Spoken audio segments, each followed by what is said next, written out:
Hi, good evening, everyone. Welcome to the Projector's Facebook Live session today. Today we are talking about Never Rarely, Sometimes Always. It's a film that's showing exclusively at the Projector. I'd like to thank UIP for working with the Projector to bring this film to you. If you have not watched it, please do go to theprojector.sg, our website, to find out about this film. It won the Special Jury Award at the Sundance Film Festival this year.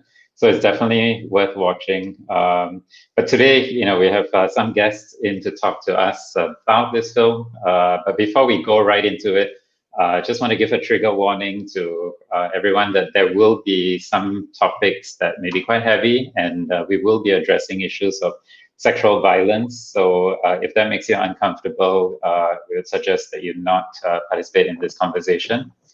There will also be spoilers. So if you have not watched the film, don't watch this. It will be live on Facebook. So you can always come back and catch up on the conversation after the film. But it's definitely worth catching this film. Once again, it's Never Rarely, Sometimes Always, showing exclusively at the Projector, at the cinema itself, which unfortunately has limited capacity, but we'll be continuing to do more screenings. If you don't see any screenings live for this week, that suits your schedule, just check back next week. We will have more screenings. At this point, I'd like to introduce our two friends from Aware. We have Shailey, the head of research and advocacy, and Kelly, who's the communications manager from Aware. At this point, I'll take a step back and let the two of them have this conversation and the space. Hi, guys. Over to you. Hi. Hi. Thanks so much, Thanks, Prashant. Welcome. And everybody else at the Projector as well. This is such an honor. Kelly and I usually do this. So we both work for Aware, and we're both incredibly passionate about films. And we usually sort of have these discussions privately. So it's indeed an honor to be here, to be able to discuss this film in front of all of you. We'll be taking questions. So if you have watched the film, please feel free to send us questions, send us comments. Let's sort of engage with the material of the film. So I guess with that, we can get started. Yeah, maybe Shailey, you want to introduce yourself, like your role at Aware? Oh yeah, let me do that. So I had advocacy and research at Aware, which essentially means I do a lot of talking and a lot of researching and writing. Every year, Aware chooses 4 or 5 different areas that it wants to focus on. For this year, we're focusing on women's unpaid labor. We're focusing on labor rights, so specifically looking at discrimination and harassment. We also take an intersectional approach, so we're really sort of concerned about how domestic workers are treated in Singapore, the role they play in elder care. We are also interested to sort of explore how COVID-19 has affected marginalized women, specifically migrant spouses who don't have the kind of support that is available to other low-income communities. Yeah, and I guess I'll get Kelly to introduce herself now. Yeah, and I also just want to add that we also kind of perennially focus on sexual violence because and of course other forms of violence against women, so domestic violence, other forms of violence. But yeah, because we do run the only dedicated center for supporting sexual violence survivors in Singapore. So that is definitely something that we are it's kind of like an evergreen, timeless theme for us. Unfortunately, I wish it wouldn't be. So I'm Kelly. I am Aware's communications manager, which means that unlike Shailey, I don't do these things often at all. I'm the one who's like scheduling Shailey to do these things. So that's why I have my beer over here, because I need it to speak. So yeah, I guess, Shailey, before we start talking about Never, Rarely, Sometimes, Always, I had a question for you. The title of this event that the Projector kindly came up with is Never, Rarely, Sometimes, but Always Aware. So I wanted to ask you, are you aware? Never, rarely, sometimes, always? I'm always aware. I think Always that aware. Yes, I Okay. am always aware, which is really on brand for us.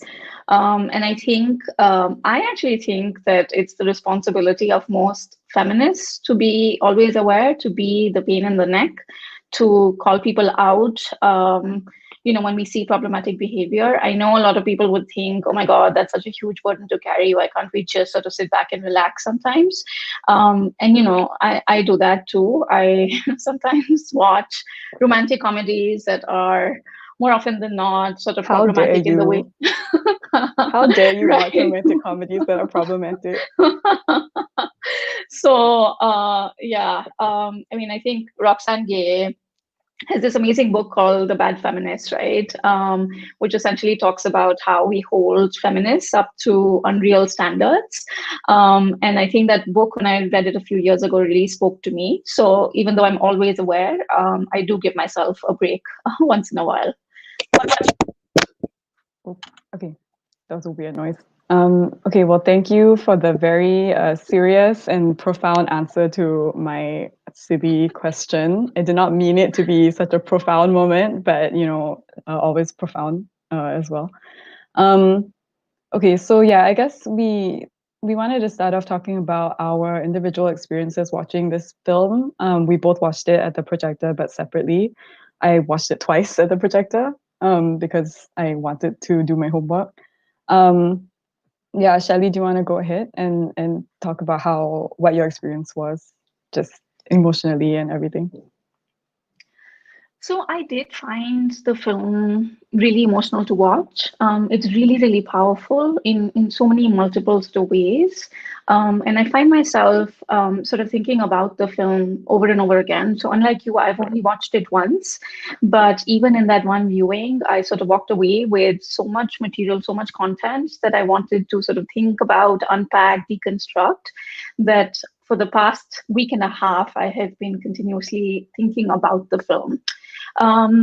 What I found particularly powerful about the film was the fact that it makes a political statement. And, I don't know if the director and writer of the film intended the film to make a political statement or not, but given that it sort of released in Trump sort of America, given that it released at a time when, the pandemic has been used as an excuse in the US to restrict abortion access, means that the film has a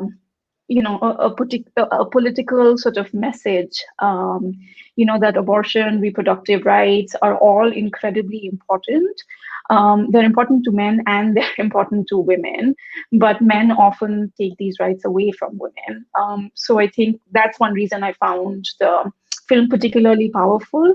I also thought that it was an interesting sort of character study. So for those of you who watched the film, right, it's not an eventful film. Not a lot happens. I mean, when I was watching it, I constantly expected something to happen, something to go drastically wrong. And things don't go drastically wrong, but there's so many sort of instances of harassment, of violence, of just the kind of garbage that women have to put up with on a daily basis just to survive in a patriarchal society, that all that sort of adds up to a horror story almost. And of course, amidst all of that, it was really interesting to see the relationship between the cousins, and what female solidarity looks like in a patriarchal world, and how essential it is for women to survive as sort of whole human beings. I think in films we're used to seeing this trope of catty women sort of fighting with each other all the time, sort of getting jealous when one of them receives attention from a man. That I think this film sort of addresses that and sort of turns it on its head. And I thought that was really, really powerful. And of course, we, sort of shouldn't miss sort of talking about abortion. So I said initially that it makes a strong political statement on abortion rights. I think if we were to sort of place the film in the long history of abortion films, right, that typically fixate on whether abortion is a moral choice or not, right? And what goes into deciding whether you want to go ahead with terminating your pregnancy. It was really interesting to me that even though the plot in this film was being pushed forward by abortion, right? That's the aim of the movie in some ways. We didn't spend a lot of time with Autumn, the character who wants to get an abortion, sort of thinking about, oh my God, is this the right thing to do? What will my family think? What will my community think? What about the unborn child? So I really like that we sort of go through the journey and the obstacles she faces in order to realize a right a lot of us think should be fundamentally provided to all women across the world. What did you think? Sorry, I just went on and on because I love the film so much. I thought all those thoughts as well. What you said about it being political, kind of, for sure. I mean, we know that the personal is political. But I think, and I think every kind of smart film knows that as well, right? I mean, I think it's kind of encoded into every film, like, a kind of political ideology, right? And yeah, I mean, of course, abortion these days is kind of a very, top line kind of political ideology and battle, which is again unfortunate. I actually I did some reading and I read interviews with the Eliza Hittman, the director. And she said that she was inspired to do this film like many years ago, reading about an Irish woman who had died of sepsis, I think, while trying to get an abortion in Ireland or somewhere maybe around Ireland. And was really moved by that story, wanted to kind of tell the story, actually thought about going to shoot the film in Ireland, setting it in Ireland and going to shoot in Ireland, couldn't put together the funding, she wasn't, I guess, at that stage in her career as she is now. But she said by the time she got to this stage in her career, abortion was legal in Ireland, and suddenly it was really fraught and possibly revoked in the US. So then it became actually a lot easier to make the film set in the US, and it just made a lot more sense. So I watched it with my family. It was super emotional again, same. And I said I went to watch it twice, but I honestly probably didn't need to watch it twice because I love to watch things twice. I am a big fan of rewatching. I think in general, you always, it's just so much more of an enjoyable experience the second time where you're not kind of like tense and trying to figure out the story. But I have to say, like, I think the first time watching it was so seared into my mind, the impression of it, that watching it the second time, I was like, oh yeah. Like, I didn't feel like I got anything new the second time because not saying that it's not a rich film, but just saying that because it was so, I think the story and the details and the themes are so well told and expressed that, you really do. I really did feel like I picked up so much the first time. And also in thinking about it, because as you said, it does stay with you so much. I've spoken to multiple people who have watched it and for whom it just stayed with them, like, the next 2, 3, 4 days. I went home, I like wrote down all my thoughts about the film. I cried while writing my thoughts. Like, my own thoughts moved me to tears. And then I listened to Sharon Van Etten like 50 times and cried myself to sleep. Okay, not the last part. That's a bit dramatic, but I did shed some tears. I think it's just a wonderful film. I'm so glad, and I also just want to quickly, not to plug, not like this is not sponsored content, but I'm so happy that I got to watch it at the Projector. I'm so happy I got to watch it in cinemas, because as you know, Shailey, watching movies in theaters is like one of the great joys of my life. And so I'm just thrilled that we got to do that when, in the US, for example, it was released for like 3 days in cinemas and then it got pulled and got put onto streaming because of COVID. So it's been, I've just been very, very thankful to have that experience of just being in that shared space with, 50 other people crying, and just, just having that distance from my real life, right? That the theatrical experience brings. I completely agree. Oh, I'm sorry. Should we No, I quickly was just talk going to about? say Yeah. This is a disaster. This is why we shouldn't do live. Okay, you go. Okay. So very quickly, I actually remember the case that you're talking about, the one in Ireland. It was an Yeah. Indian dentist who was denied a life-saving abortion, right? And she died as a result, and there was a huge sort of national outcry. She was based in Galway in Ireland, and there was a huge national outcry, and a lot of people say that the law sort of on abortion was overturned as a result of her death. And it's Right. obviously really, really sad that somebody had to die Yeah. in order for women in Ireland to have access to abortion rights. And I guess for me, the film takes on an even more serious meaning, knowing that that was the point of inspiration for Eliza Hittman, right? And the second point that I wanted to sort of make in response to what you just said is, again, this is not sponsored content, but I do think that the Projector does a really good job of bringing films with feminist sensibilities. And these films may not be blockbusters, they may not be commercially successful, but are really important to further important conversations that we need to have as a society. So I'm really thankful for the independent space that the Projector provides. Yeah, we love the Projector hashtag sponsored content. Okay, so maybe we should just quickly, I mean, I assume that everyone watching this has already seen the film. If not, get out.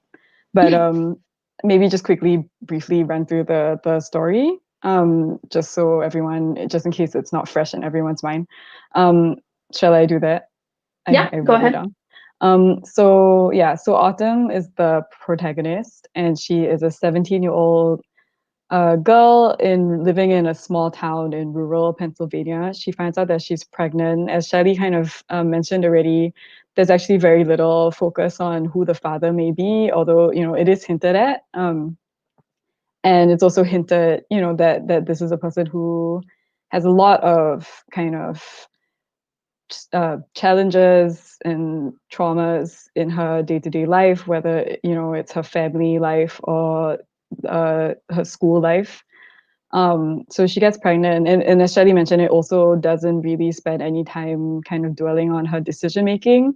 But I think part of that reason is it's very clear from the little snippets that we see of her family life and her circumstances that this is not the pregnancy is obviously not a welcome pregnancy for her.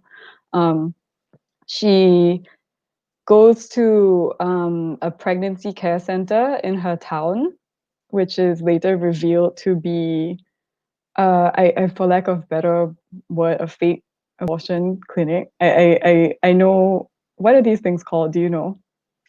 So it's a crisis pregnancy center, and my impression was that they are fronts for people who want to deny women Right. access to abortion. Yeah. So yeah, exactly. I guess fake abortion clinic is not, which is why that was what I'm trying to say. But yeah, fake abortion clinic might not be the right term for it. And they kind of, I guess, mislead her. It is hinted at into believing that she is only 10 weeks pregnant, when in fact she is 18 weeks. She later finds out. Either way, she decides to get an abortion. She realizes that she cannot do it in Pennsylvania without getting the consent of her parents, whom she does not want to involve in this process at all for reasons already stated. So she and her cousin Skylar take a bus to New York City to visit Planned Parenthood and try to get an abortion there. And the whole process ends up taking 3 days. They had kind of naively or just ignorantly not known that it was going to take that long. So the 3 days just kind of drag on for them. They don't have anywhere to stay. They don't have much money at all. They just kind of try to stay awake for 72 hours straight, basically, in order to get the abortion. And they run out of money, as I said, and they have to try to obtain it in kind of desperate means, which we will definitely talk about more. Yeah, so I have a lot to talk about. It's going to be like a little TED talk. I don't know if I should just go. Should I just go? Yes, just go. Okay, please stop me and please interject at any time because I don't want to be monologuing for the next 10 minutes, which might happen. So yeah, so for me, right, I should preface this by saying that, so after I watched the film with my family, we were talking about it and my family was like, great film. I was like, yes, great film. And then we had a conversation about the men in the film. There are many, many men in the film, and pretty much all of them are portrayed as kind of like indulging in, I guess, various degrees of sexual violence, various forms of sexual violence in one way or another. And so I was telling my family that, as a Wes comms manager, I spend a lot of time thinking about what men are going to say about things. And so immediately while watching the film, I was like, oh man, the men are going to be like, why are all the men bad? Hashtag not all men. This is a flaw. This movie is flawed. And so I was asking my family, what do you guys think about that? What do you think about her choice to make all the men kind of, for lack of a better word, bad men? And they were like, well, not all of them were bad. And I was like, no, they were all bad. And they were like, no, the guy on the bus was fine. And I was like, oh, wow, we watched a totally different movie. I can see from Shailey's face that she agrees with me. But so then we proceeded to have like a 2-3 hour conversation, like argument about the, I guess, morality of the guy on the bus, which, becomes a big character later in the movie as well. So after a very frustrating 3 hours, I kind of, reflected and I realized that, as frustrated as I was with my family, because we completely did not see eye to eye on this character, I realized that is kind of the point that the movie is making, I think, which is that sexual violence is subtle. It's not always what we think it is. We talk a lot at Aware about myths about sexual violence, and one of the main myths is that it is always physical, right? It always involves a degree of physical violence. It's rape. It's it's assault. It's violent assault, or it's some kind of molest, even, right? Anything physical, and that happens. A stranger that you don't know just shows up and pops up in the middle of a dark alleyway and rapes you, right? That is kind of the conventional idea of what rape and sexual violence look like. And it's not that that doesn't happen, but I think what the film is more interested in, which is obviously I think a more interesting topic as well, is the kind of subtlety and nuance of everyday sexual violence, right? So in this case, in this case particular, this character, I think that he kind of sees himself, and this is how my family described him as well. So I'm only assuming that he also sees himself as this, but as a kind of innocuous, polite, very civil, very friendly, maybe a bit socially awkward, maybe not so good at picking up signals from people, but in general, harmless, a harmless man who, was just kind of like hopefully trying to see if he could get any company, in New York, which is what my family said. And thinking about it more, I realize, I think that is what a lot of people would think. I think that's what he thinks. I think that is what a lot of people watching this character would think. Oh, this is he's just trying his luck. What's wrong? This is so banal. My family kept saying this is so everyday. It's so banal. What's wrong with this? Everybody does this. And that's sort of the point, right? Because the film almost has this ambient sort of sense of danger, right? You don't know which sort of interaction is going to take a dark turn, right? Right. And that somehow is maintained while sort of building this expectation that every encounter is going to have a dark turn, right? Because from the very beginning, you talked about all the different sort of shades of sexual harassment that the two women experience in the film, right? Whether it's in the workplace, they both work as part-time sort of cashiers at a department store, and they have a really creepy boss.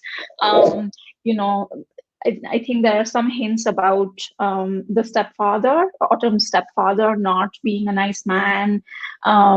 There's street harassment, there's public masturbation on the New York subway, and all of that I think is really, really powerful. But I like the fact that the film did not name perpetrators.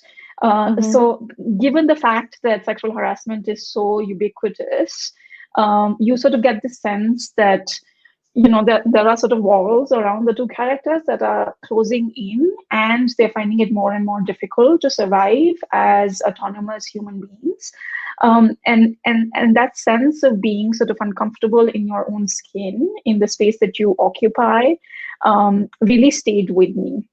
And I also liked that Eliza Hittman sort of focused on the women, right? I mean, so the men were not given subplots of their own. And I thought that was really, really important because we hear the male perspective all the time. And for her to choose to only focus on Autumn and Skylar, I thought was really, really important because it's so easy to sort of muddy the narrative by sort of also explaining what the men were thinking, whether they thought, the behavior they were sort of indulging in was problematic or not. And I was really, really happy to not have that perspective in this film. Because as women, I guess we're all overly familiar with that perspective, right? Like we can almost anticipate what men are going to say in order to justify themselves. So, talking about Jasper, the guy on the bus, and it was really interesting to me the way his interaction with Skylar sort of starts, right? And here I think it was really important that the film was made by a female director because, and this is true of all of the film, right? I mean, you sort of stay in the moment for long periods of time.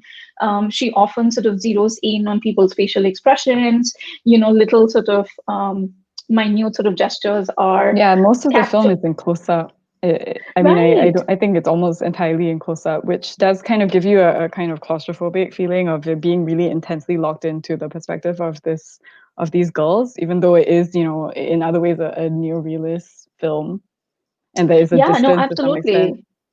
Yeah, and I guess the point that I was going to make was that, when Jasper sort of taps Skylar on her arm, you sort of stay with his hand on her arm for a long time, which to me was such a powerful moment, right? Because so many people are able to sort of brush that off as, oh, the man was just trying to be friendly.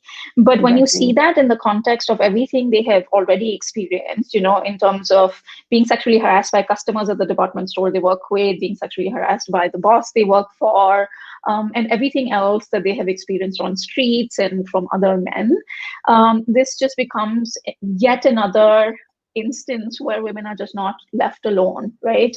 And they're not talking to each other. And I know that some people will watch the film and think, hey, this is so unreal. Two teenagers not sort of talking to each other. How is that possible? They talk all the time. But I think that the meaning that Eliza is able to communicate through silences is so incredibly important. And just looking at that scene as an observer, and putting myself in Jasper's shoes, seeing two women not talk to each other and to think that I'm entitled to sort of interrupt, whatever they're doing, whatever internal sort of conversations they're having, to sort of assert my presence is just so powerful to me.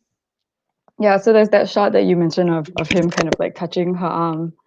And then there's the shot of him kind of thrusting his phone into her hand as well. Two ways in which he kind of, violates her personal space, completely unprompted, as you said. But yeah, no, I mean, what you said is true that, we do see even before Jasper shows up, we are kind of attuned to be thinking about how sexual violence can possibly be carried out, because we already see the customer at the supermarket inviting Skylar to his party, even though she's very clearly trying to decline and signaling to him in the politest way possible, I'm not interested in going to your party. We see the boss saying, besides the kissing hand thing, which is insane, just saying, I'll be lonely without you if you guys take a sick day. Really creepy. And then after all that, you see Jasper, right? And so I guess for me, the point about Jasper is that, you can see him as idealistic, you can see him in this kind of rosy, maybe idealistic way. He's just an awkward guy, just maybe a bit oblivious.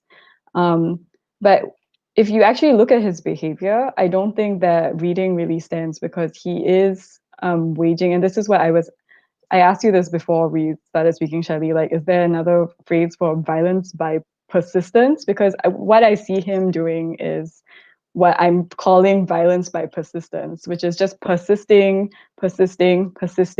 continuing to talk to someone despite multiple very strong signals from the person that she does not want to be spoken at. She's not making eye contact. She's giving one-word answers. She even says like, oh, I'm forced to talk to you. Like, how much clearer can you get without straight up saying no, right? But he is choosing.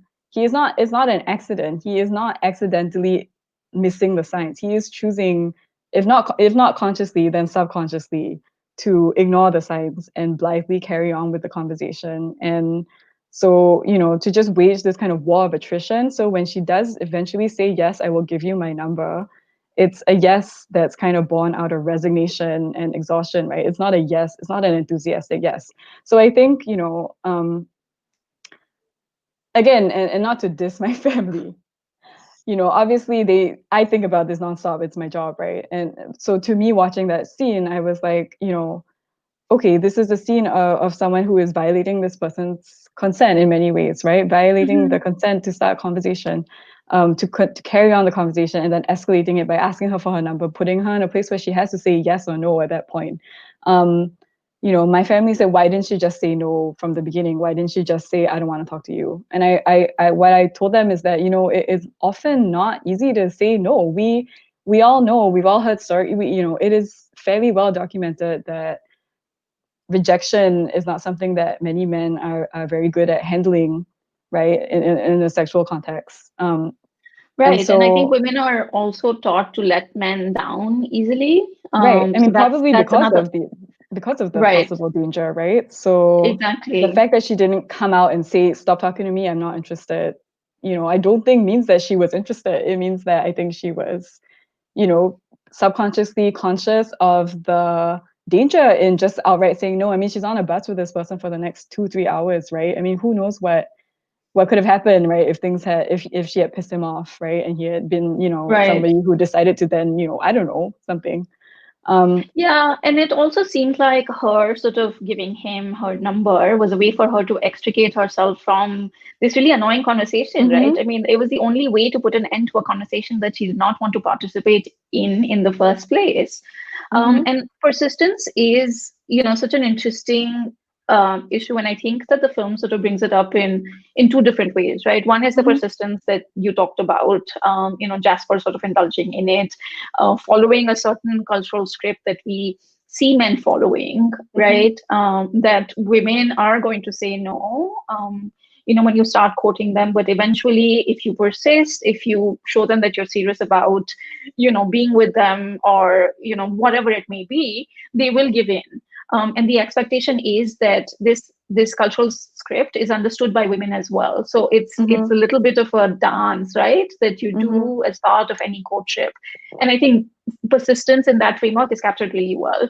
But the other form in which persistence sort of shows up for me is how women have to persist in order to, so Skylar and Autumn have to persist, jump through multiple hoops to get access to legal abortion, right? And so if you were to contrast those two sort of forms in which persistence shows up, I think that's a really interesting comment on what gender equality actually looks like in today's world, right?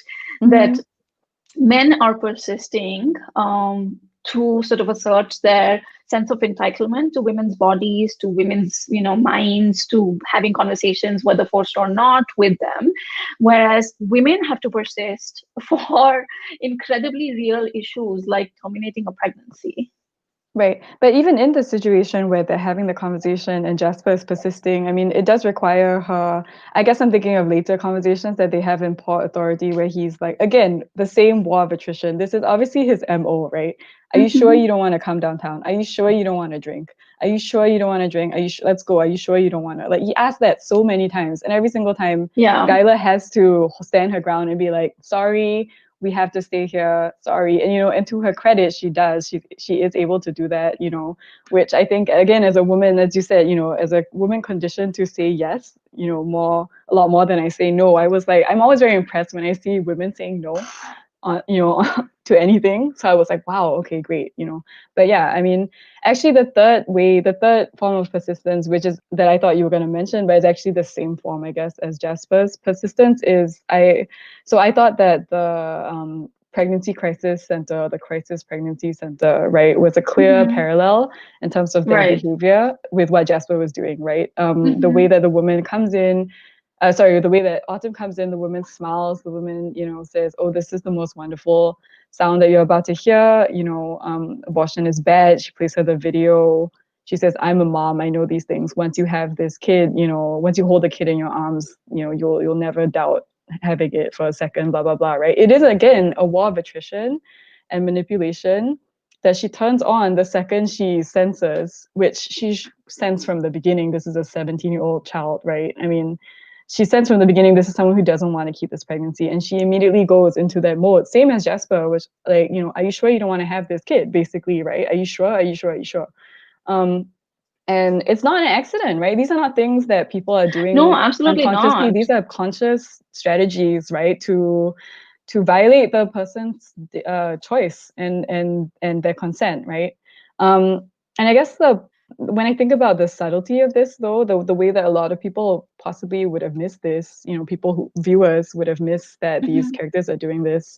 I also think that, I think that shows that we often don't really have a very developed framework for talking about sexual violence and consent still. Right. I mean, I even hesitate to sometimes when I use the word sexual violence to apply to these kinds of situations, because sometimes I'm like, well, it's a bit strong. Violent. I still think like the physical violence and all that is sexual violence, right? But I don't know what else to call this. I have to call it, I have to think it's some form of violence. It is some form of violating of consent. Both what the abortion clinic does to Autumn and what Jasper does to Skylar is violence. And the thing and the customer inviting Skylar to his party is a form of violence. But what do I call it? I don't know, right? Right. And of course, these things are not legal. This is not, I mean, no, sorry, not legal. These things are not considered crimes, is what I mean. These things, this form of behavior is not something that's really captured in our legal language either.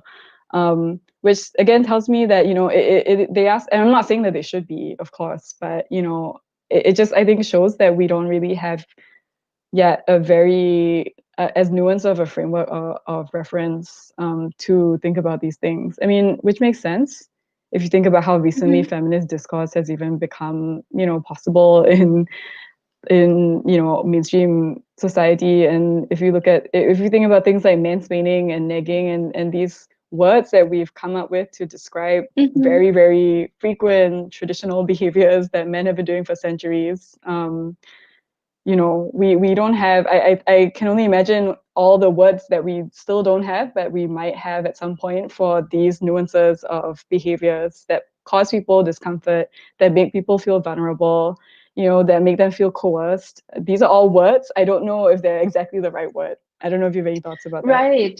Yeah, no, and also if men sort of share these words, if they even think in these terms, right? Because, I mean, so a long time ago, I want to say in the 70s or 80s, there was this really popular theory called the miscommunication theory that basically posited that campus sexual assault was a result of miscommunication, that there was no intent to harm on behalf of the perpetrator, right? Which of course is really problematic because it paints men as not knowing their minds, as unintentionally perpetrating crimes, compromising the bodily autonomy of women, which we can sort of talk about how problematic that is. But what I take from that conversation and the conversation around that theory is that this idea of miscommunication, of men and women sort of not having the same words to describe experiences that they're experiencing together is something that we need to address. So if we were to sort of move away from the framing of miscommunication and sort of talk more specifically about the kind of education that men and women receive, that girls and boys receive in schools, in colleges, what are we teaching them about consent? What are we teaching them about sexual assault? So before we started this event, I was actually thinking that we might have to spend some time describing what sexual assault is, how that's different from sexual violence, how that's different from sexual harassment, how that's different from sexual misconduct. We seem to have a lot of terms to describe problematic behaviors, but a They lot don't of people always fit.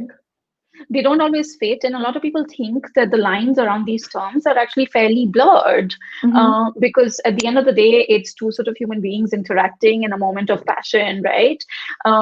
And I think that we do, and you're absolutely right, spend more time sort of talking about the kind of language we want to use to describe particular kinds of behaviors. It's really important to name the behaviors that we find problematic, right? And I don't think that we do that enough. And the film also doesn't do it in some ways, right? Because it's not a dialogue-driven film, so there isn't a lot of dialogue, and it's able to show a lot of these subtle nuances really, really well. But I found myself being a little afraid that people were going to walk away seeing this incredibly nuanced film and not have the right sort of tools, the right language to talk about what they had just seen, right? It's almost like a blank canvas that you can project whatever you're thinking onto, which is why, I'm not so shocked that your family thought that Jasper, is a decent, friendly, polite gentleman, who's just trying to have a good time in New York, right? And who got played, they right. said. He lost his money. Yeah. Right. Yeah. Right. And I think, and I wondered, why Eliza sort of made that choice in not sort of naming behaviors. So to me, it was really powerful because I was seeing behaviors that I have the language to talk about, but do other people, I guess they will not even go to watch this film, right? The people who don't have the language to sort of talk about some of these experiences, some of these problematic behaviors, may not even watch the film. Well, I think many of them would, like my family. But just because you don't have the thing is, I feel like, having the language is one thing, but most people, I don't even feel like I have the right language, to fully articulate everything that I feel and observed in the film. So, I also think that in not putting an explicit language to it in the film, it kind of is realistic in that sense, right? I think most people, when experiencing these things in real life, are not going to be like, oh, my consent is being violated because blah, blah, blah, right? I mean, it is tricky, I think. And I think that's why the film does a beautiful job of showing it, right? I think many people who maybe think about these things in theory and are like, well, doesn't really seem like a big deal. Maybe you're watching it in the film, feeling that tension, being put into that headspace of Autumn, and then you're like, okay, I get why this is creepy and not, and this is wrong, right? Maybe, hopefully. Yeah, I'm not so confident that people will get it. And I guess I sort of respect Eliza's choice to not explain problematic behaviors, to sort of, whether through dialogue or through some other kind of signposting, to say exactly what is wrong and what is not. And I guess we started this discussion by saying that a lot of behaviors that the women encounter are on the line, right? And it's not easy to say that they're in some instances, of course, it's easy to say that the behaviors that women are subjected to amount to sexual assault. But in some other cases, there is scope for discussion. So what may be really obvious to us may not be so obvious to other people, right? And that is the point of this discussion in some ways as well, because there aren't too many films that allow this kind of discussion to take place. I did also want to sort of spend a little bit of time talking about alienation and sort of loneliness, just because the film, like I said, does not have a lot of dialogue. So you're stuck with a lot of silences, right? And I thought, as somebody who is uncomfortable with silences, I thought that, I would not enjoy the bits in the film that, were just sort of focused on the facial expressions of a particular character. But those were the most sort of precious moments from the film for me, because they captured the alienation that women often face and feel in a patriarchal society, right? They know the society that they are living in is not structured to satisfy their needs. And that sort of comes across really, really powerfully for me. And I mean, I've also been reading this book called The Feminist City, which sort of talks about how just like seatbelts are sort of when they're being tried are tried on male dummies, cities when they're planned are planned for the primary breadwinner, the male breadwinner, right? Which is why a lot of subway stations don't have escalators, they don't have lifts, because they're not designed for people with caregiving responsibilities to use them on a day-to-day basis. And that's something that you sort of see in the film a little bit as well. With right, they're lugging the suitcase around. Yeah, exactly, lugging the suitcase around, which is a really nice metaphorical touch, right? They it's clearly meant to suggest that they have a lot of baggage, which they do, and that baggage doesn't come from the people they are.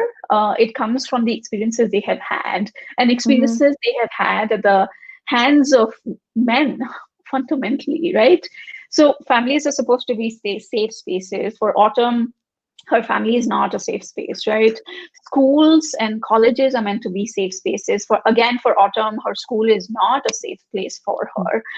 Medical clinics are supposed to be safe spaces. Yeah, exactly. Workplaces are supposed to be safe, but none of these spaces is safe in any way for Autumn, right? And so when in there's a scene where both Skylar and Autumn are in the locker room, right? And I think Skylar says to Autumn, "Don't you wish you were a dude?"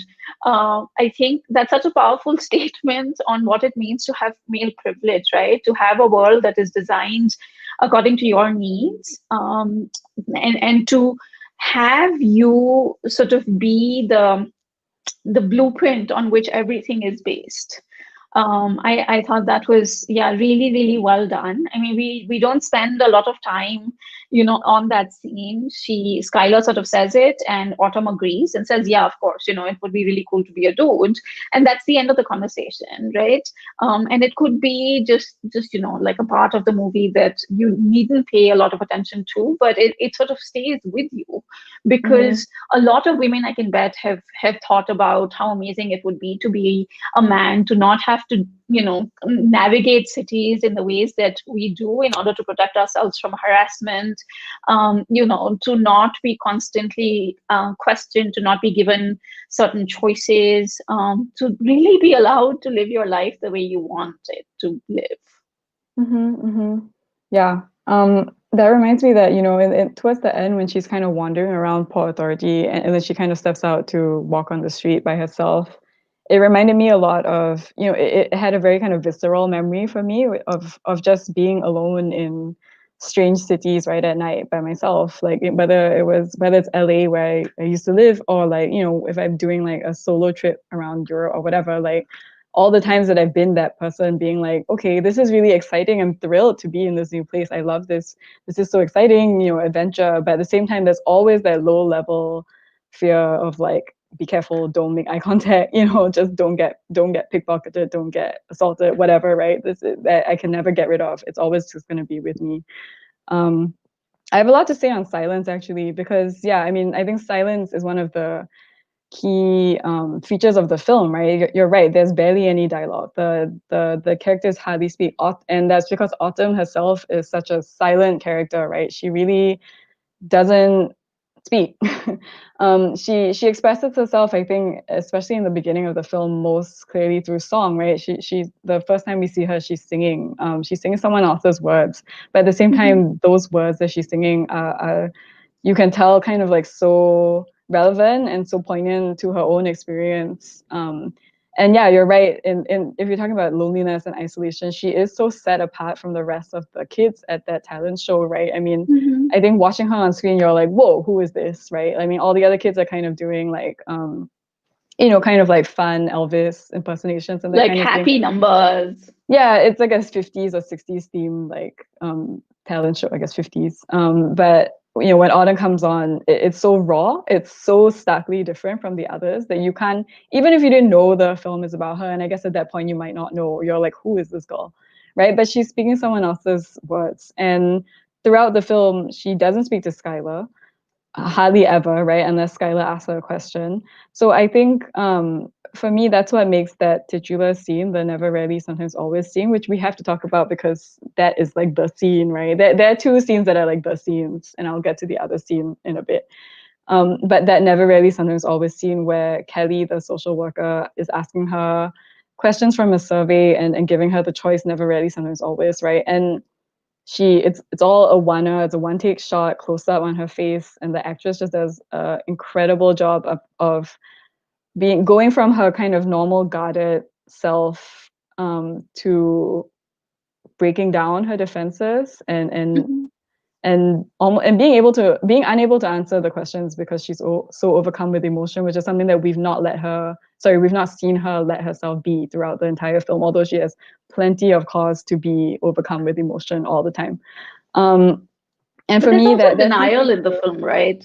Yeah, exactly. I was gonna say, I think for me that scene is so powerful because up until that point, I think she has suppressed, right, all the experiences of sexual violence and violence that she just has to kind of go through in her daily life. To think about it, would probably be to kind of sink into despair at all moments. So, as a defense mechanism, I'm inferring she doesn't think about it at all. So being forced to confront it consciously in the company of a stranger, even though it's a very nice, warm stranger who was played by a real social worker, it's still very jarring, I think, for her. And to watch her kind of go through the experience of having her life experiences put into words in a way that I don't think she was capable of herself by a survey, a questionnaire of all things, right? You would expect a questionnaire. A questionnaire is by definition like cold, official, and formal, right? It's not something that you would expect to speak to like the deepest recesses of your heart, right? And even the never, rarely, sometimes, always, which I think is a brilliant title, even though it's really hard to remember and say, is so, I think, symbolic because on a very surface level of symbol, it's a choice, right? A choice, and she has been denied choice this whole time, right? We talk about consent, we talk about how the other abortion clinic denied her consent. Whereas in Planned Parenthood, consent is privilege, right? Every step of the way she's asked, can we do this? Are you okay with this? Do you know what you're in for? Like, who is with you? Are they pressuring you? Blah, blah, blah, right? So she's given that choice for once. But at the same time, how can those four words, how can those four choices really properly, fully articulate what she's going through, So it's kind of like the faintest stab of articulation of her experience, but so not sufficient, so inadequate, that I think that contradiction is so moving. And I saw that scene twice. It's hard not to cry like all the times you watch that scene. And then lastly, I just want to talk about, the silence between her and Skylar. We mentioned that they were cousins, and I've thought about this a lot. I've been thinking, because at first I was like, oh, wow, cousins. It's rare to see a film about cousins. Cousins is not we all have cousins. It's a normal relationship, but for some reason, it's not a cinematic relationship. It's not a relationship that we often see on film. We see a lot of sisters, we see a lot of best friends, right? And I was thinking, why not make it sisters? Why not make it best friends? And I think that it's very clear from the film, they're not what you would consider to be best friends. You would, in films, best friends talk all the time. They are like super close. They share the same thoughts. They have they have interests in common.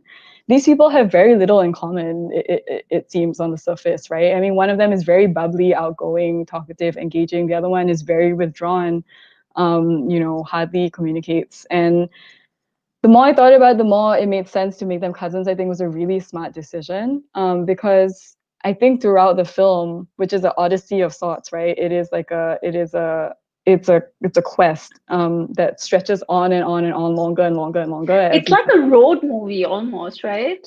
It is kind of like a road movie, like a buddy movie, but in the barest form, right? But yeah, so this quest just kind of keeps going, and I think throughout the back of your mind, watching the film as an audience, you're like, when is Skylar gonna quit? Because this is not her pregnancy. This is not even her best friend. This is not her sister. This is not someone that she necessarily has any obligation to stay with all the way. Why is she, you kind of half expect, at least I did, her to be like, all right, I'm done. I tap out. And at one point, Autumn even says, like, you can leave. it comes to that, right? That scene again at I think Penn Station, right, where I think it's Skylar who sort of opens the little like money bag that that Autumn has, right, and sort of asks, what happened to all the money, and they have a little like tense discussion about how they're going to get back home if they don't have money, and then she gets up in a huff. Skylar gets up in a huff and like walks away. And to me, again, I think the way the scene was shot was so beautiful, right? Because even when there is distance between the cousins, the distance is not insurmountable, right? Either one of them can get up. It's just the next row. Right, it's just the next row, which I mean, it's so easy to miss, but so powerful if you sort of notice it in the frame of sort of female solidarity and what that looks like. So they're holding each other accountable in some ways, saying that you need to sort of tell me where the money has been spent, right? I know you're going through a difficult time. I know that you're, trying to get an abortion, but there are practicalities that we need to be aware of. And I think that scene sort of captures that really poignantly for me. No, that's true. I didn't think about that in terms of holding each other accountable. I think that's a really good point because, I mean, Autumn, we say that she's reticent, that she's very quiet, but, she should probably communicate more, right? Like, she doesn't have to be that quiet with Skylar, who is her ally in this, right? But what I was going to say about the cousins thing is that, I think we would expect a sister or a best friend to do what Skylar does. Because I think in cinema, in the tradition of cinema, or maybe even culturally, we expect sisters and best friends to stay with people all the way because you're a sister. But I think the fact that she's a cousin really underscores her agency, Skylar's agency, in choosing to stay with Autumn throughout the journey, beyond kind of what you would expect what you would reasonably expect of a cousin, of someone that you're maybe not that close to. You're close to and that you see them every day, but what really do you have in common with her outside of a shared experience of sexual violence and a shared understanding of what it takes to survive in the world, right? So I thought that was really clever. That's exactly the point, right? That female solidarities are often formed on the basis of, shared experiences of sexual assault, of sexual harassment, right? And the basis is not something happy, like a happy memory, right, that you share from your childhood. It's not necessarily love. It's not necessarily love, but not the kind that we would hope for. Yeah, exactly. Which is why I think the fact that there aren't many dialogues in the film, I think really works for the script because, women sort of at an instinctive level understand each other, right? Understand how difficult it is to survive in a world. So going back to the scene, in the department store where Skylar is being sexually harassed by a customer, right? What happens after that like really tense conversation with the customer is that she sort of looks up and makes eye contact with Autumn, right? And they don't say anything, but in that look they exchange, it's obvious that Autumn sort of understands what Skylar has just been through, right? They don't have to describe that experience. It's obvious to any woman who has, worked, whether in a department store or elsewhere, what just transpired between the customer and Skylar. And I think that's what they sort of rely on throughout the journey. They don't have to, Autumn doesn't even have to tell Skylar that she's pregnant or that she wants to get an abortion, right? Maybe this sort of happens behind the scenes and we're supposed to just intuit it from the script. But at least like in the way the film has been shot, we don't see Autumn articulating, what her problem is and what she wants to do with it. It's sort of understood. It's implicitly understood, which again, I think makes me think about female solidarity in a way that is both beautiful as well as problematic, right? Like we should not, I mean, sexual violence should not be so ubiquitous that we don't even have to describe to each other what sexual violence we have experienced. You're right. It's beautiful and extremely tragic. And I guess that is how I would describe what for me is the other kind of major scene in the film, right? Which is the pillar scene. I describe it as the pillar scene. I tried to describe it as more than that once, and then everyone was like, we know what the pillar scene is. So I'm like, all right, the pillar scene. So maybe for people who don't know what the pillar scene is, there's a scene where Skylar has kind of consciously chosen to make out possibly more with Jasper in exchange for the money for the bus tickets that are gonna get them home.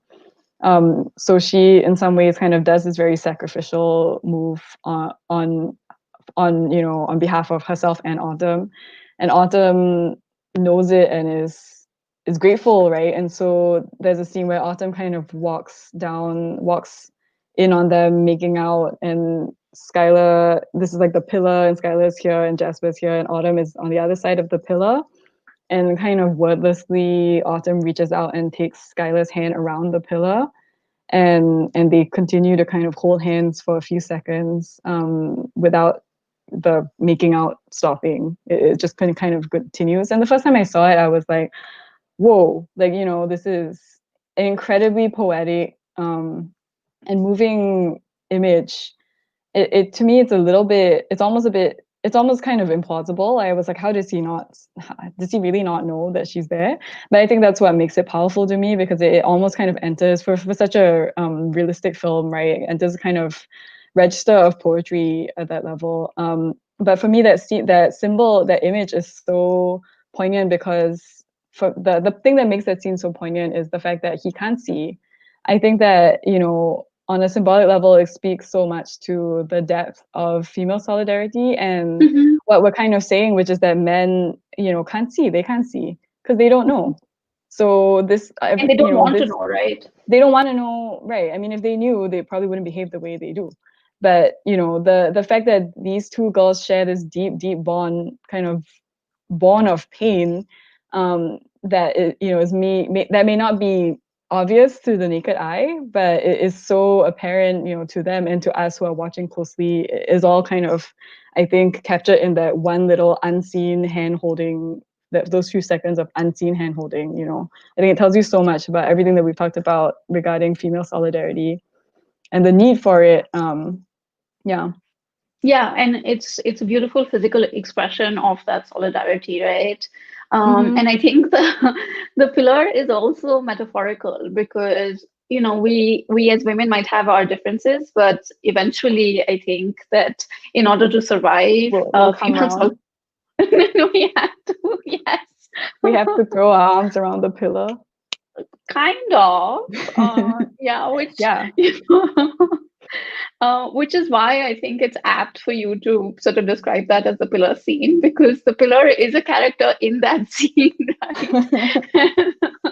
So you have Jasper, you have Skylar, you have Autumn, and you have the pillar. In a lot of ways, the pillar is the sort of central focus of that scene. But I completely sort of agree with how powerful that scene is. I mean, to me, so you talked about two scenes that you found really, really powerful. And of course, these are scenes that I completely agree with. But for me, the scene in the crisis pregnancy center earlier on in the film, when the person who's attending to Autumn starts to sort of hector her, is also really powerful, because you can see that she's trying to show empathy, but empathy in an agenda sort of driven way, because it's obvious that the woman wants Autumn to go through with her pregnancy.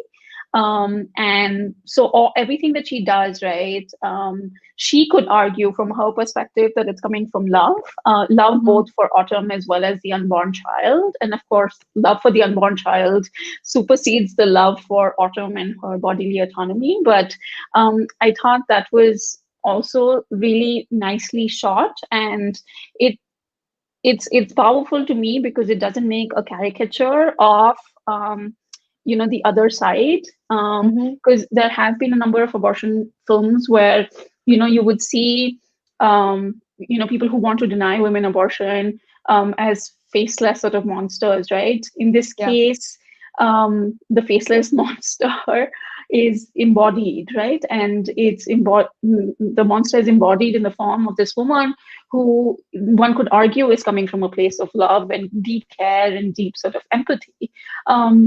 And I thought that Eliza sort of did a really good job in sort of constructing that scene, because it could have gone horribly wrong. And I think it could have done grave injustice to the film to suddenly sort of, in the middle of a serious exchange about what Autumn wants to do with her baby and her body, slipped into making a caricature of, the advice that she's receiving. And in that case, right, so silence, like we said, plays lots of different roles, right? There are instances in the film where it's able to communicate solidarity. At other times, it's able to communicate discomfort really, really well. And I think in this particular scene, the discomfort that Autumn is experiencing is palpable, right? The woman is giving her, all sorts of advice about how it's important to have this baby, and, how she's so lucky that she's pregnant and all of that. And, Autumn is just silent. She's not saying anything. She's not disagreeing with the advice that she's receiving. She's trying to be polite. She's thanking the woman, right? Even though the advice that she's receiving from the woman is not advice that she's going to sort of use in her decision making in any way. So, the use of silence is so strategic in that moment, because, like you said, I mean, you could easily have her sort of explode, right? I mean, there's so many times when I am expecting either of the two women to sort of just explode because they've had enough, right? I mean, we certainly have had moments where we're like, this is too much, right? We need to step away for 2 seconds so that we can re-engage with the work that we're doing. And that moment doesn't come, right? And that's something else that is interesting to comment on, right? When you think about the ending of the film, there's no final conclusion, right? And you're left with this sense that even though this particular situation that Autumn was in may have been resolved, but she will continue to encounter problematic behaviors as she goes on, right? So the sense that you're left with is that for women, this is a lifelong struggle to put up with constant sort of threats to their bodily autonomy, danger, not being recognized for their labor, blah, blah, blah. And that again is, I know we've used the word powerful, at least 100 times in today's discussion, but that's really powerful for me too, because there is no final sort of resolution to any of these problems until we make structural changes and have these structural changes be accompanied by change in social norms, cultural norms, right? And I think that I wish more and more people would watch it and sort of use the film as a launchpad for discussions on consent and sexual violence, because there's just so much rich material in the film that speaks again, powerfully to a lot of issues that are really important to present day sort of feminism. Yeah. No, you're right. I think that is a great choice also on Eliza Hittman's part, not to imply that there is really any improvement or that Autumn is saved in any way, right? I mean, it's not about that. Her life continues. It's probably not going to be any different from how it was. The most she could hope for, and the most that she gets in the film, is a rest and a short relief, right? A respite from. She literally goes to sleep, and the procedure is done, and that is like the release that I think everyone watching the film is kind of waiting for. When she gets the abortion, you're like, oh, thank God, this girl got to sleep for like a few hours. I realized it's 9:08. Oh my God. Yeah, I know. We were like, do we have enough to talk about? There aren't any questions, so like I don't know if there are going to be any questions. Please, if you want to ask questions, this is the time to ask questions. I'm inviting you. If not, maybe we should wrap up with concluding thoughts. I did want to ask you. Before we, yes. Oh yeah. No. Go. No, I was going to ask, so was there anything that you did not like about the film? Like we've No. spent an hour sort of talking about how great the film is, how powerful the film is, what great choices the director has made, and how fantastic the script was. I can go on. But was there anything about the film that you did not like? It's a good question, but one that I find hard to answer. This is why I'm not a film critic. I feel like when I get into a film, it's really hard for me to see the flaws, and if I do, I will start to make excuses for them. Like even the thing about all the men being bad, I'm like, well, it's a poetic statement that's being made. So I'm not in a place to say bad things about this film. I love it. Yeah, I mean, I was telling you this, it's not always that as a person who watches many, many, many, many films, right? It's not always that I have the experience where I really, really feel like, wow, I get this film. I get it. This film really speaks to me. I feel like everything about it. I'm there, I get it. I'm right there with the film. It doesn't happen that often, unfortunately. So that being the case with this film, I'm not gonna say anything bad, but do you want to? So there I are dare a you couple to of say things. something bad. Yeah, I fear you're going to get into an argument with me. But Okay, I go guess ahead. the couple of things that I did not like about the film, right? So I think the film does comment on how the socioeconomic class sort of determines the kind of access that you have to reproductive rights, right? And the fact that the two women have to steal money from the department store to access a basic human right, I think is a classic sort of representation of that class sort of based access that I'm talking about. I did notice that there weren't too many Black characters in the film. The only one that I can think of is the woman that Otto meets at the first Planned Parenthood There are office. also two security guards at either Planned Parenthood who check their bags for guns. Right. And so I do think that the film could have benefited a little bit from having diversity in the way it was cast. And I say this specifically because and I think the University of California has done a lot of research on this. They have something called Abortion in Films that looks at how abortion is represented in films and TV scripts and finds that it's mostly white women who get abortions in films and TV scripts, whereas in reality in the US, it's mostly women of color who get abortions, right? So there is a mismatch between what we see on screen and what the reality is. And I guess for everything that is fantastic about the film, I do wish that they had sort of tried to address the intersectionality of gender with race as much as it did with class. Yeah, that's a really good point. I'm not Oh my going to God, you're not argue going to with argue you. with me? Wow. I'm not going to argue with you. I mean, I mean, I can imagine why. I can take a step. I can guess why it is so that we only see white women getting abortions on screen, right? It's because abortion, I think, already is seen by Hollywood, by the industry, as such a touchy, subject that might turn off a lot of viewers.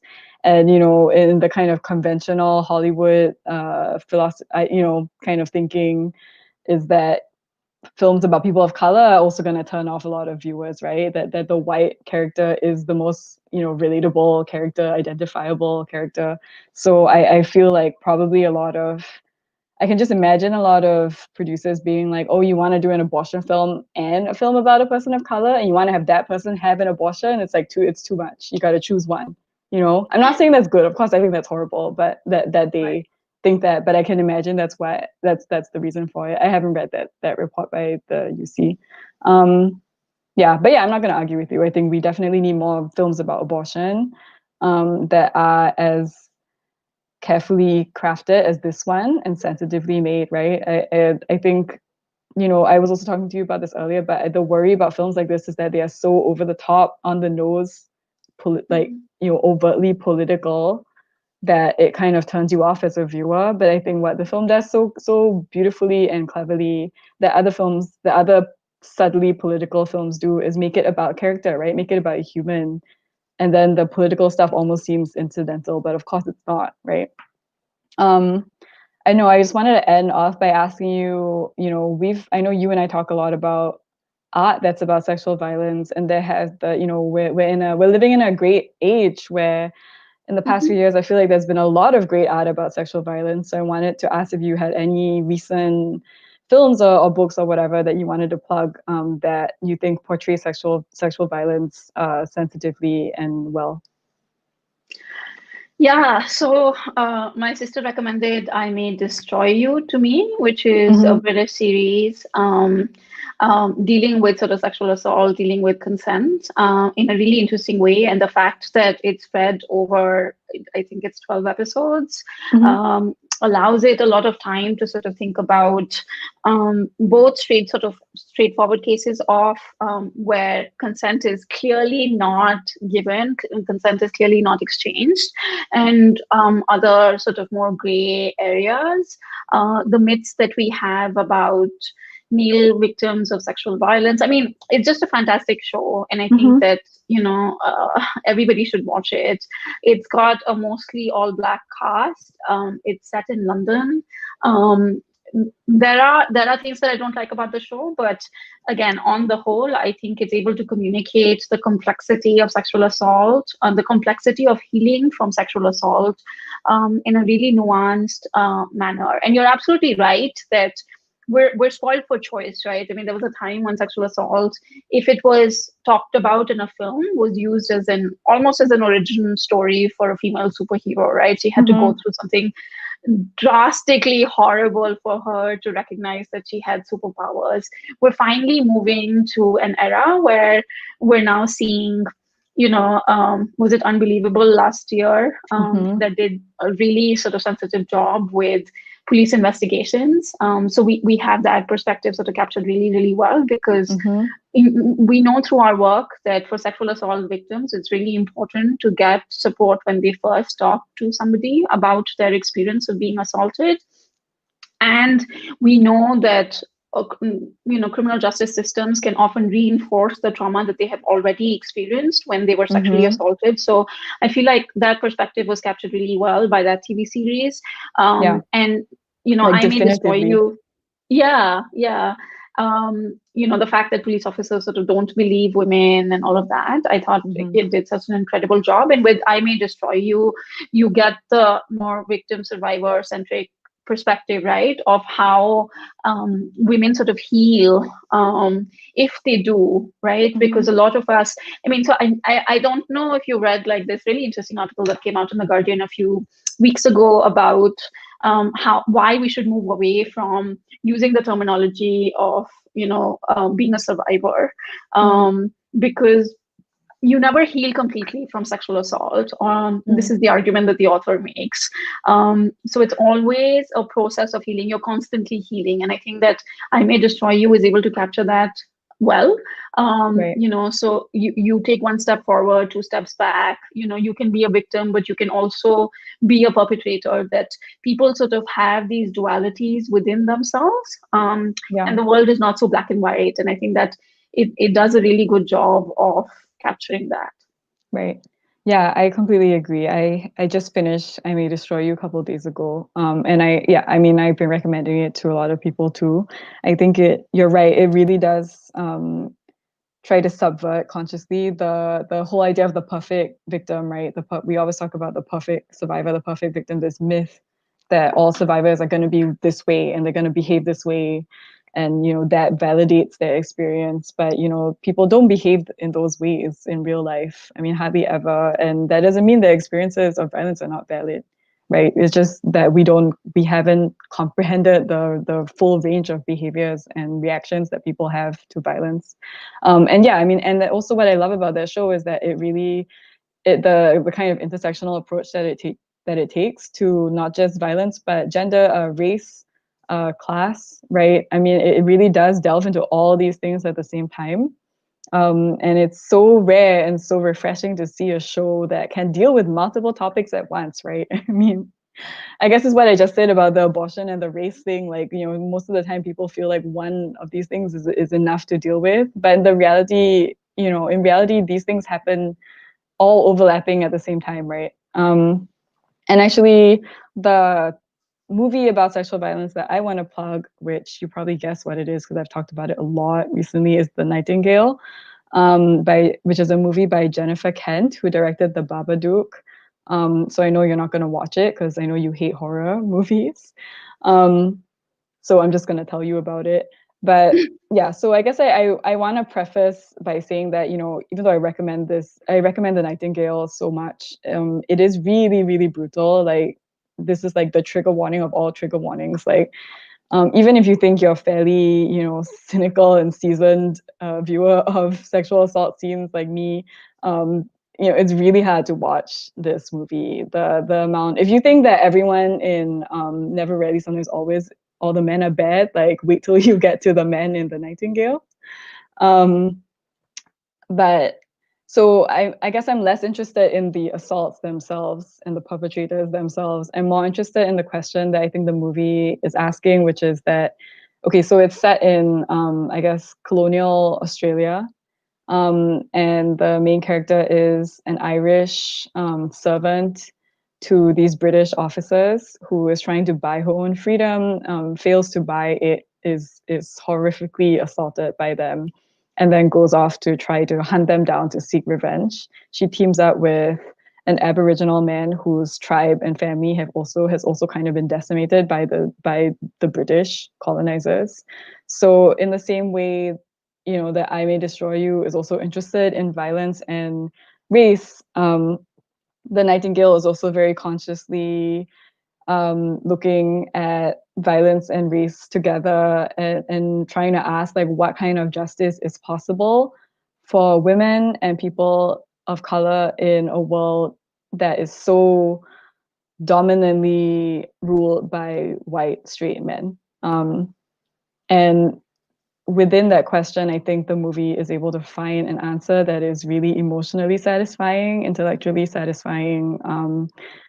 Yeah, it's really good, but again, it's so hard to watch. Both times I've watched it, I felt like my heart was in my throat. I really didn't think the second time was going to happen, but again, I was just like, yeah.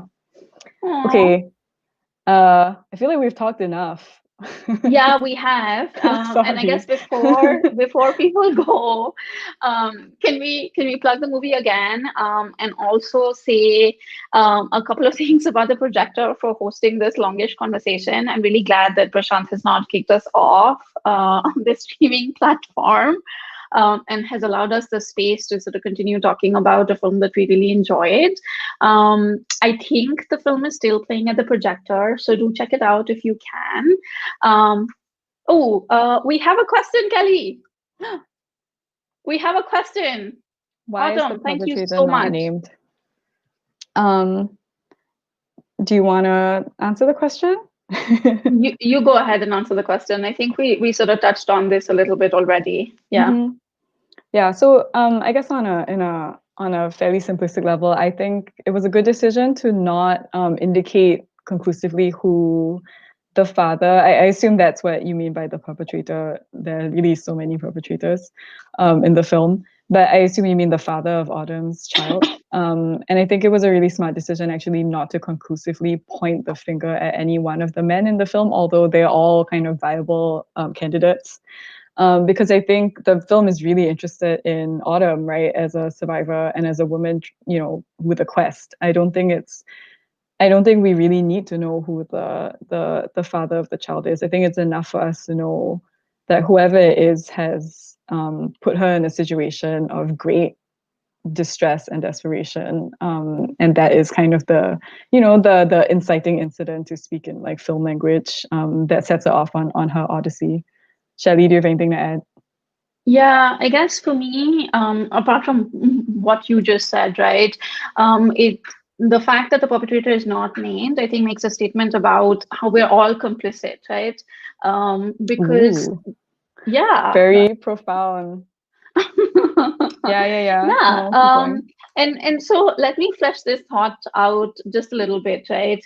I think we mentioned that all the spaces that women sort of occupy should be safe, but the fact that Autumn's home is not safe, family space is not safe, is because of her stepfather, right? So she's not able to talk about the abuse that she's experienced because she is part of an unsafe sort of family environment, unsafe home environment, right? So for me, that sort of delays her healing in so many ways, right? She's not able to talk openly about her experiences with her high school friends, her experiences at the department store. The fact that even when she's at the department store, sort of just going on about her life, being a teenager, she's constantly subjected to the hand kissing from the boss. That again sort of speaks to this complicity that we all take part in by turning a blind eye to problematic behaviors when we see them, by not calling them out. And I mean, you could even argue that women should feel more comfortable sort of speaking up about these incidents, because the more we speak up, the more attention these instances of sexual harassment, sexual assault would have. But of course, we know that it should not be on women to sort of perform the emotional labor to prove to other people that sexual harassment is real and that women sort of experience it all the time. So I guess in response to the question, I agree with Kelly that it's sort of difficult to really name who the perpetrator is because there's so many multiple perpetrators, right? And it's difficult to say that one instance of sexual harassment or abuse is worse than the other, because that's the other thing that not naming the perpetrator allows us to do, right? We think of all these different instances on par with each other. If the film had named the perpetrator, I think we would be focused on that one particular instance at the cost of other instances. So I'm really glad that it doesn't name a perpetrator.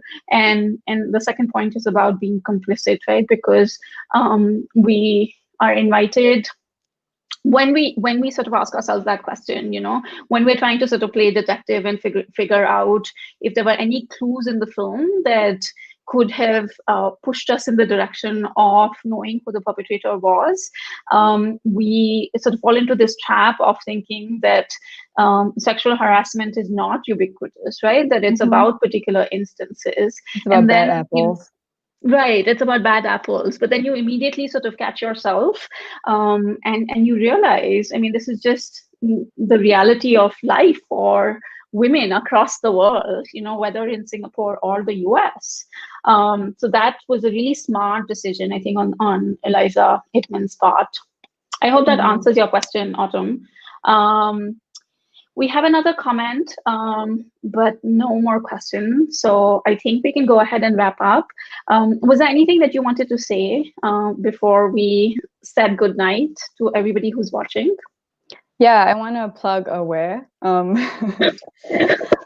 as is my job. I think I would be remiss to not mention, that we have a sexual assault care center that is fully equipped to talk about all the things that we've just talked about, right? And to help you kind of decipher what you're feeling about the experiences that you may have faced. I think many people, as we have talked about earlier in this conversation, would be confused about things that they have, about situations that they've been placed in where, maybe they couldn't put their finger on what was wrong, but they knew that something was wrong. I think our SACC is going to be able to kind of help you make sense of these experiences if you need any support, both practical and emotional support. So you should definitely call them. We also have sexual assault first responder training. I know we're going to do one more by the end of this year. It's been really wildly popular, sells out within hours these days. But I think it's been a really, really great way to educate the public who may not know that much about sexual violence in, everything from the kind of laws surrounding it in Singapore to what you should do as a bystander if friends or family members have experienced sexual violence. And there is definitely a right way to respond and, a wrong way to respond. So it is something that everybody should know. And lastly, we have since we talked a lot about consent, we do have a program called Birds and Bees. This is for parents. It's a workshop about sex education for parents who may want to teach their kids more about sex education, but also, again, don't have the language, or even if they have the language, don't really know how because it's an awkward conversation. Birds and Bees does touch a lot about consent, and yeah, I mean, we're doing multiple runs. I think we have another one coming out that starts on the 12th of September. So, you can sign up for that. It's also on our website, aware.org.sg. Yay! Anything else? Yeah. No, I think that sort of covers it. Thank you, everybody who tuned in. Thank you, Prashant and the team at the Projector for having us. If there is a film with feminist sensibilities in the future that you would like to talk about, I mean, please do reach out to us. We love talking about films, and we love talking about, women and men and masculinities and femininities, and everything else that we talked about today.